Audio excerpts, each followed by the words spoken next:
disclaimer under Section 107 of the Copyright Act 1976, allowance is made for fair use purposes such as criticism, comment, news reporting, teaching, scholarship, education, and research. Fair use as a use permitted it by the copyright statute that might otherwise be infringing. Hello everyone, welcome to my channel. I am Afro. Please do me a favor as you enter the room and hit the thumbs up button for me. I really appreciate it. Now today's video we're going to talk about the disturbing story of Coco Chanel. I like Coco Chanel. That's my favorite perfume out of everything. Out of all perfumes, that's my favorite one. So without further ado, let's get into this video.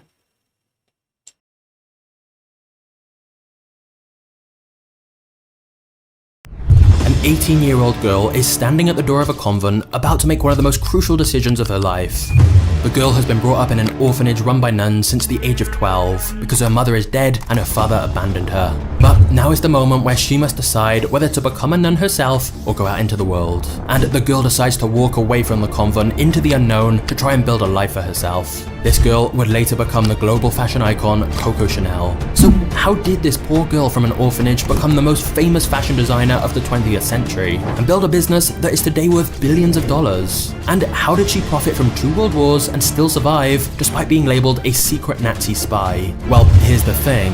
There's 2 versions of Chanel's story. There's the version Chanel used to tell, and then there's the truth. Welcome to the controversial life of Coco Chanel and the rise, fall, and rise again of a fashion empire.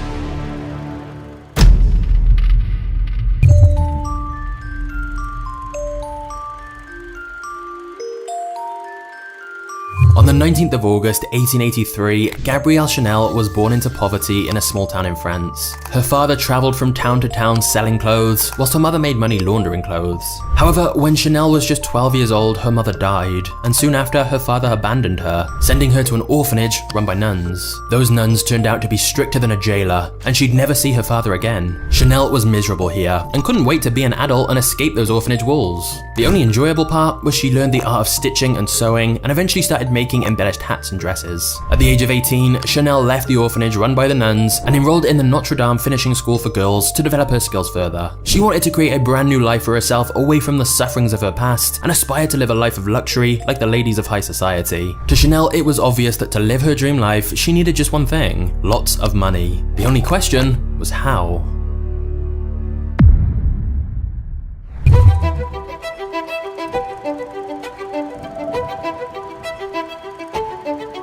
In 1903, as Chanel turned 20 years old, she got a job as a seamstress. It was a modest job, but her first little step into the big fashion industry. Chanel was working in a place that was frequently visited by off-duty soldiers who needed their uniforms tailored. And it didn't take long for Chanel to capture their attention. Apart from her exemplary sewing skills, Chanel was, as one soldier put it, enchantingly beautiful. One day, a soldier invited her to an evening of live musical performance. Chanel initially felt awkward because for the first time in her life, she was attending an event where she would be in the same rooms as the elites who she'd envied from a distance. But that night at the music performance, Chanel saw that even amateurs were given the chance to perform on stage, and since she was something of a singer herself, she sensed an opportunity to impress the crowd. She got up to sing, and this led to her getting an evening job where she began singing in clubs. Some believe this is how she got her nickname Coco, as she often sang a song with the lyrics, "Who has seen Coco?" However, Chanel herself once claimed the name Coco was short for the French word for kept woman. The thing is, Chanel is a pretty unreliable narrator of her own life, as she frequently changed details of her past. For example, she told people she lived with her aunts growing up instead of the orphanage. But regardless of where the name came from, Gabrielle Chanel embraced it fully and went by Coco Chanel from then on. And thus, Chanel worked as a seamstress in the day, working long hours creating various garments, and then a singer in the club in the evenings, performing for the crowds. And it was at one of these shows that Chanel first met a rich playboy and polo player called Etienne Balsan. Before long, she began an affair with him and became his mistress. Some believe Chanel saw Balsan as a way for her to get into the inner circle of high society, as she soon began mingling with the upper class and wealthy aristocrats thanks to her connections to Balsan. Chanel even began living in Balsan's chateau, where he regularly used to shower her with the finest presents.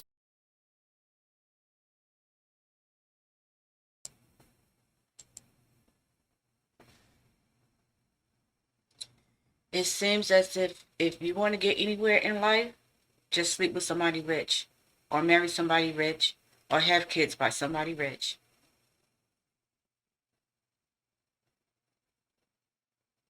I mean, it seems to be that way a lot of times when people are coming up in the world, because it could be the most simplest thing. And I'll be like, wait a minute, how they become rich off of that? Like I tell people, a lot of times, it's on the corner of who you know, where you live, who you're connected to, and who you get into, if you know what I mean. Anyway, back to the video.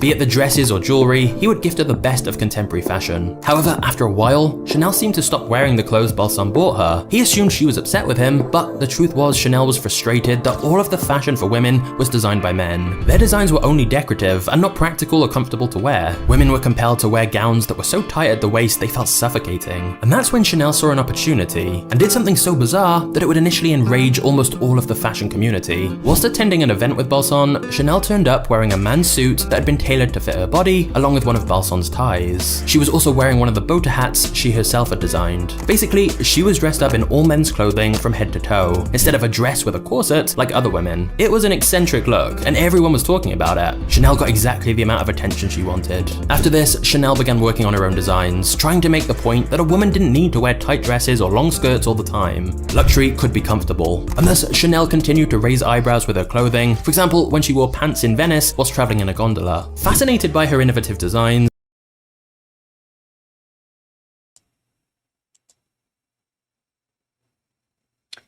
Well, that is one thing that I agree with, right? You don't have to be wearing all these dresses, these tight fitted dresses that you can barely breathe or move your legs in, right? Because I myself like pantsuits.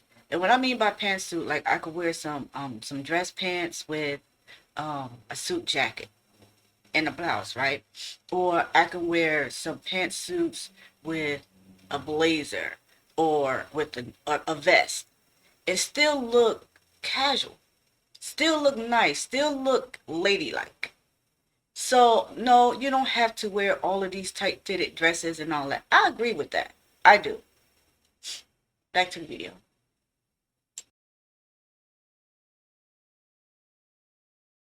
Balsan gave Chanel a small room in his chateau where she could pursue her hat making and clothes designing. However, Balsan saw it as a hobby for her, whilst Chanel was planning something much bigger. She was determined to turn it into a business. There was one problem though. Chanel needed investment to make that happen. And while she knew many wealthy aristocrats who would shower her with expensive gifts, when it came to actually investing in a business for her, nobody seemed willing to take the risk. Chanel was getting restless, and then one day when she was 26 years old, at one of Balsan's parties, she met a friend of his called Arthur Capel, an extremely rich Englishman, and this relationship would completely change the direction of Chanel's life, as the two not only fell in love, but also became business partners.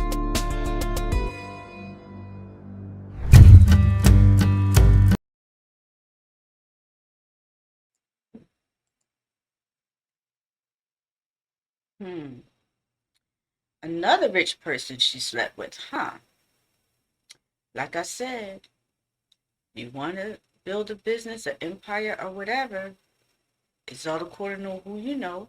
It's all according to who you hook up with, which is, you know what I mean, sleep with, or whatever. Have kids by, you know.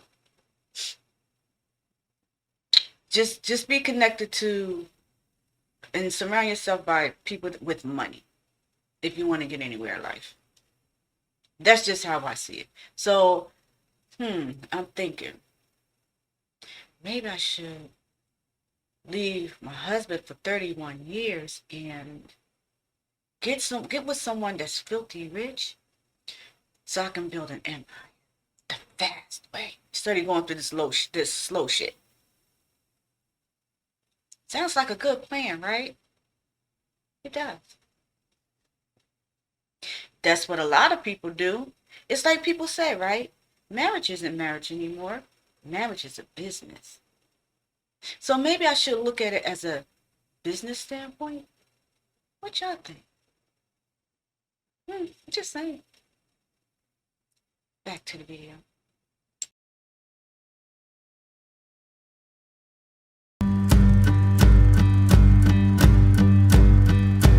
Chanel left Balson for Capel, and the couple moved to Paris. Capel saw Chanel's talent, and in 1910 gave her the help needed to open her own small store in Paris, initially selling the hats she made. Despite Capel putting up some of the initial money and offering some of his business experience to help get things started, it was Chanel's talent that really helped the shop become a success, as her designs were very unique and quickly became very popular. Her hats were elegant and functional, unlike the oversized fruit bowl decorative hats which French women were wearing earlier. Before long, her designs became a sensation in the city because every popular French actress and socialite was wearing them. As her hats continued to sell well and her business grew, Chanel began hiring people to help her and also decided to introduce a line of her own casual luxury wear.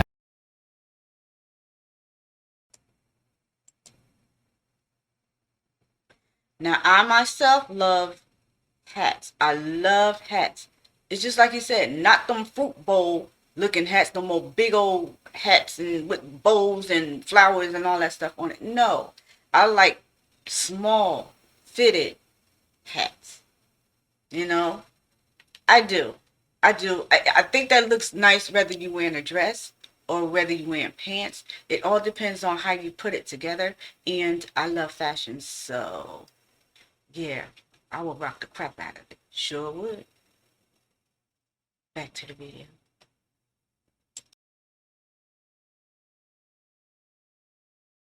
Chanel's vision was clear. She wanted to be a rich woman as soon as she could, and she quickly figured out her best option was to target France's rich and famous, and she realized Deauville was the place where these privileged people hung out and spent their vacations. So Chanel headed there herself for a beach holiday with Capel, and for Capel, it was just a sweet romantic getaway. But for Chanel, this trip was to scout out the perfect location for her first ever boutique.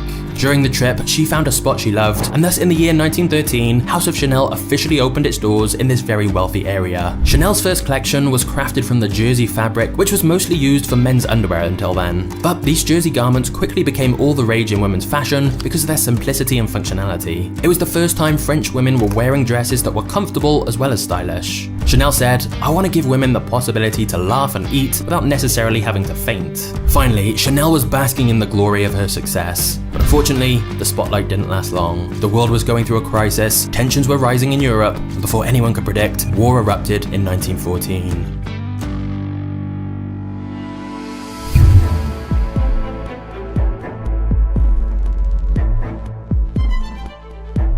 During the war, people were struggling to get basic resources like food and shelter, so nobody was even thinking about buying luxury fashion. As expected, Chanel's business collapsed, European men left for the battlefield, and their wives took over the daily grind. Women now started working in the factories, so there was no way they would wear dresses with frills and feathers. Many would have got disheartened by these circumstances and quit, but Chanel instead understood the requirements of the time and came up with an idea. She made practical changes in her designs and launched a daily wear collection for women using her signature jersey material that would be more suitable for the jobs women were now doing. Her jersey dresses became a huge hit amongst women in the workforce, and Chanel's reputation grew even further by the 1920s. Chanel had turned wartime obstacles into opportunity. She later remarked, "The world was dying while another was being born. An opportunity came forward, and I took it." However, while Chanel's professional life was going absolutely great, the rest of her life was certainly not.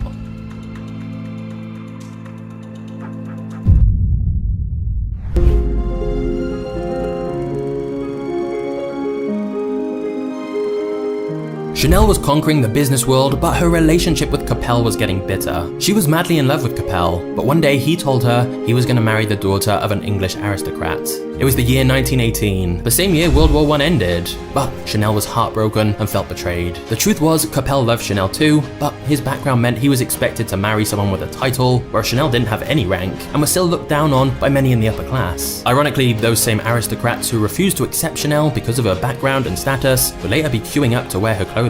However, even after Capel got married to another woman, Chanel continued both their business and romantic relationship.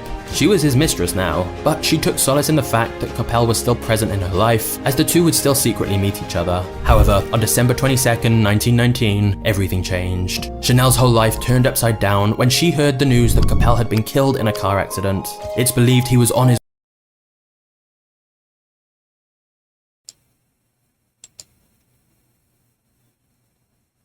Okay, I don't know how to tackle that part. He told, wait a minute. So he left his woman to marry another woman from the aristocrats, whatever the fuck. Okay? but Chanel still became his mistress? What is this lady on? What is she smoking? Was she drinking? What?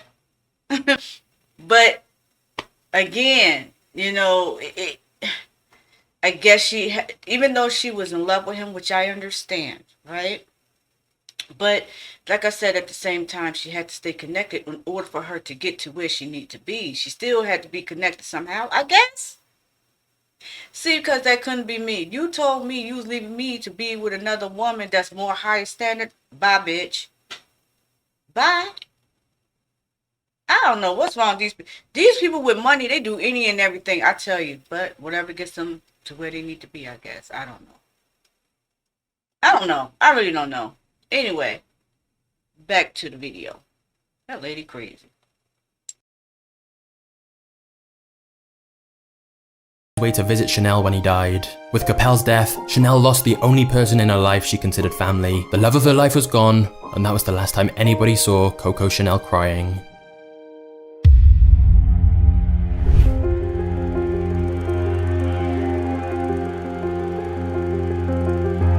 Chanel was now lonely and angry. This ignited a fire within her. She wanted revenge on the elites, who she blamed for Capel's death and splitting them apart. Within 2 years, Chanel launched a new product, a perfume called Chanel No. 5. It was released in 1921, and at this point, women were really only wearing oils that had a single scent, like vanilla, whereas Chanel No. 5 mixed different scents together and created something unique that soon became a symbol of class and luxury. Chanel No.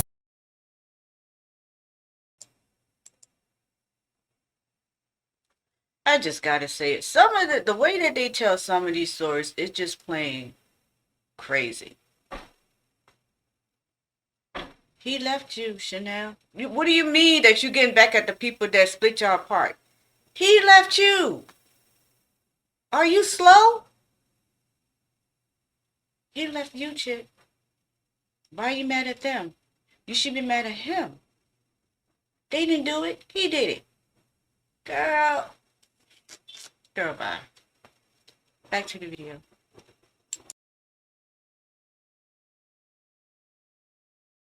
Became the best-selling perfume in the world, and of course is still popular even to this day. It was such an iconic scent that when Marilyn Monroe was asked what she wore to bed, she replied, just a few drops of Chanel No. 5. There was one big problem though. With her lover and business partner Capel dead, Chanel needed a new business partner, since back then women actually couldn't have their own bank account. And when it came to things like business deals and contracts, she didn't know what to do, as Capel had always taken care of those. So in 1924, she found a new business partner and investor, a very wealthy man with experience in luxury fashion brands named Pierre Wertheimer. Whilst this partnership allowed her to stay in business, the contract Chanel signed only left her with 10% of the profits from the sales of Chanel No. 5. It was an unfair deal, but she'd signed it and would be fighting it the rest of her life. Around the same time, Chanel's brand logo was unveiled, the interlocked C's, which are now recognized globally. She also introduced several trends that would have a massive impact on fashion, such as the two-tone shoe and little black dress, along with sportswear and swimsuits for women. Chanel herself continued to dress in traditionally masculine clothing and really pioneered shorter dresses, eliminating corsets, and the idea that luxury should be comfortable and fashion for women could be more practical. Along with dominating the fashion industry, Chanel was also dating the Duke of Westminster, and as a result, Chanel got invited to many royal functions and even befriended Winston Churchill. It does seem that throughout her life, Chanel repeatedly managed to charm some very influential men in order to get her into the social circle she wanted and grow her business ambitions. By the 1930s, Chanel had also launched a jewelry line and famous handbags, and movie stars were wearing Chanel items. However, the 30s also saw the rise of Nazi Germany, and by the time Chanel and the Duke broke up, Europe was once again headed for war.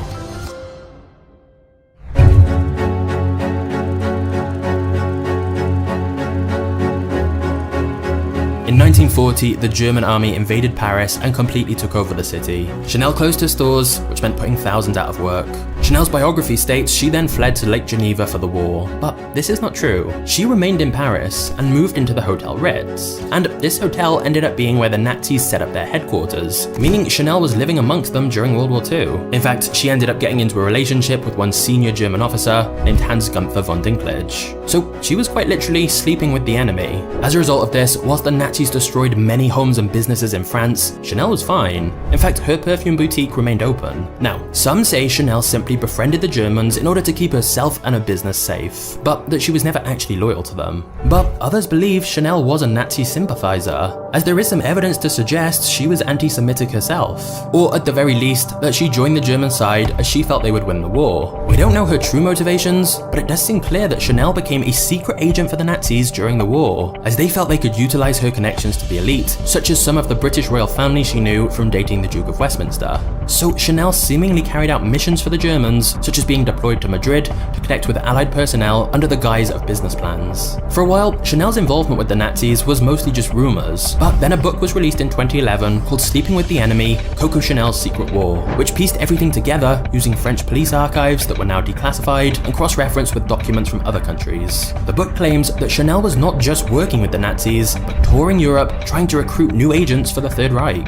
It's also claimed she used her connections to gain secret information for the Nazis and convince other people to do tasks that would help the Germans during World War II. According to these now declassified documents, in 1944, the Nazis even sent Chanel on a mission to negotiate a surrender with the Allies, as she personally knew Winston Churchill. However, Churchill rejected the deal, since by that point it was becoming clearer Germany would lose the war. However, for Coco Chanel, her reason for helping the Germans could well have been that she once again sensed a business opportunity. You see, during Germany's occupation of France, they'd introduced their anti-Semitic laws, such as Jewish people being banned from owning companies. And the man who Chanel had gone into business with, Pierre Wertheimer, was Jewish. Chanel had always viewed him as a leech, since she was getting just 10% of the profits from her own business. And it's believed Chanel saw this as an opportunity to nullify her contract with him, and that the Nazis would help her reclaim full ownership of her successful perfume company. Unfortunately for Chanel, Pierre was too smart. He temporarily transferred his ownership stake in Chanel's company to a Christian friend of his, and then he fled the country. When he returned after the war, his friend simply transferred Pierre his shares back,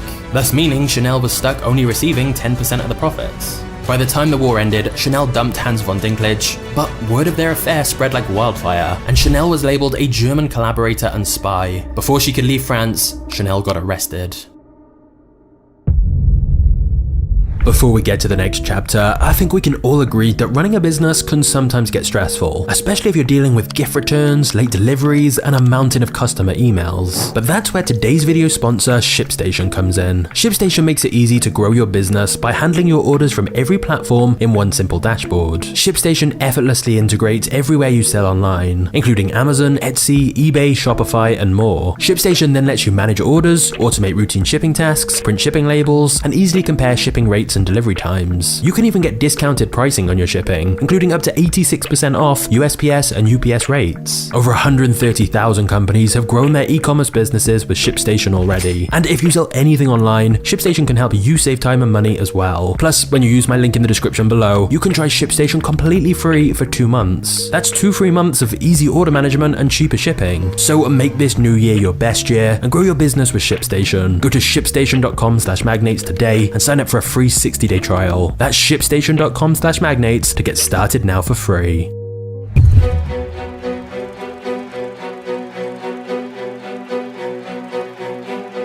After the war, thousands of Parisians were tried for treason if they'd helped the Nazis, and yet Chanel was not included in this. She was taken in for questioning, but it was claimed there was a lack of evidence, so she wasn't charged. This is particularly odd, because German officers testified Chanel had worked for them as a spy, and yet Chanel got off completely free. One optimistic theory here is that Chanel was actually a double agent and never really helping the Nazis, but there's no evidence for this. The most popular theory is that Winston Churchill intervened to keep her safe, as Chanel had a lot of very sensitive intel and damaging information about high-ranking British politicians, royals, and elites. And Churchill didn't want all those secrets getting out. It's also suspected Chanel used her other high-ranking connections, along with her considerable wealth, to bribe people and cover up her involvement with the Nazis. However, we don't know for sure. The author of the book on this subject even said he couldn't figure out why the Allies let her get away with it. But the book does claim Chanel paid off the family of the chief of the SS to not publish anything about her, suggesting Chanel did quite likely manage to cover up her involvement with the Germans during World War II, thanks to her wealth and influence. Despite not being charged officially, after the war, Chanel got a very bad reception in France, as there were constant rumors about her helping the Nazis. Her reputation was shattered and the house of Chanel was in ruins. It was not safe for her anymore to live in Paris, so she fled to Switzerland and stayed in hiding for almost a decade. However, Chanel kept observing the evolution of the fashion world from the sidelines, and she felt disappointed by everything she saw.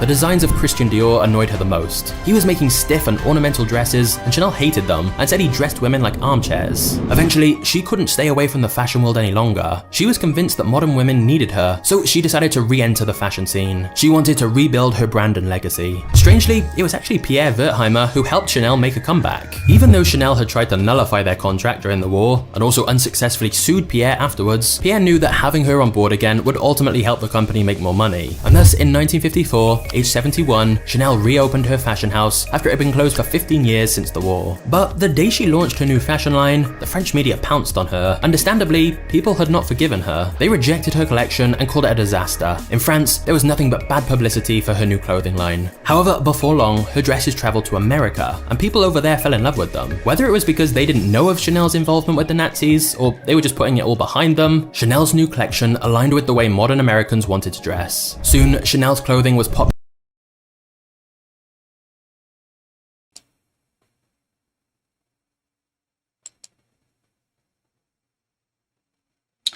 Well, I guess that would be me. Because I didn't know Coco Chanel had all of this background. I didn't know she had dealings with these Nazis and all of this and that there. Now, Coco Chanel, you was in a lot of shit, weren't you, old girl? But however, again, that's my favorite perfume. I ain't got nothing against Coco Chanel. That was way back then. She didn't do that to black people, so I could care less. Moving right along. Just saying.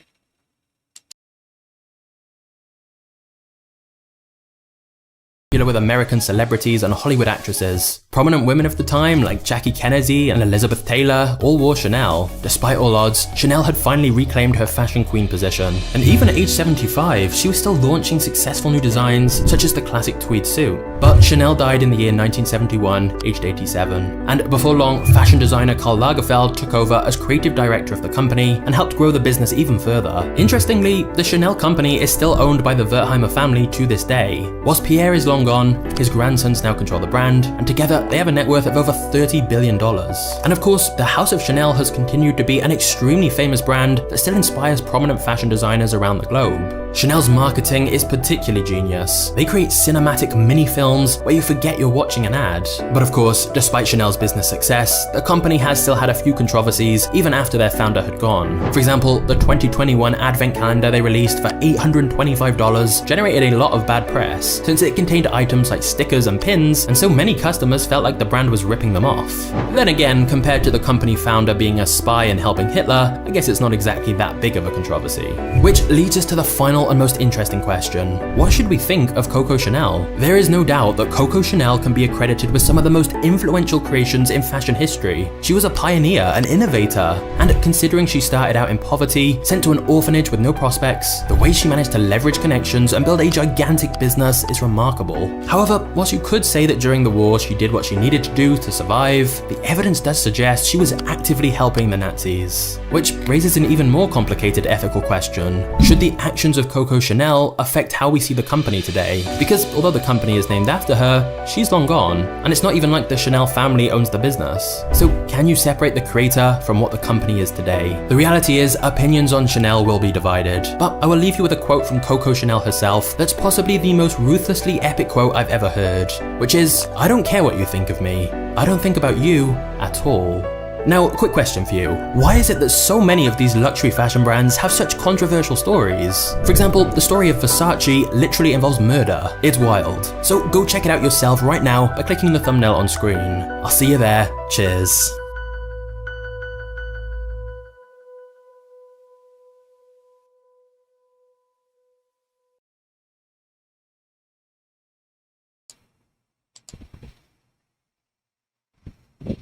Well, I guess because the way of money, you have to be evil somewhere along the line. You just have to do some devious shit to get to where you need to be. I don't know.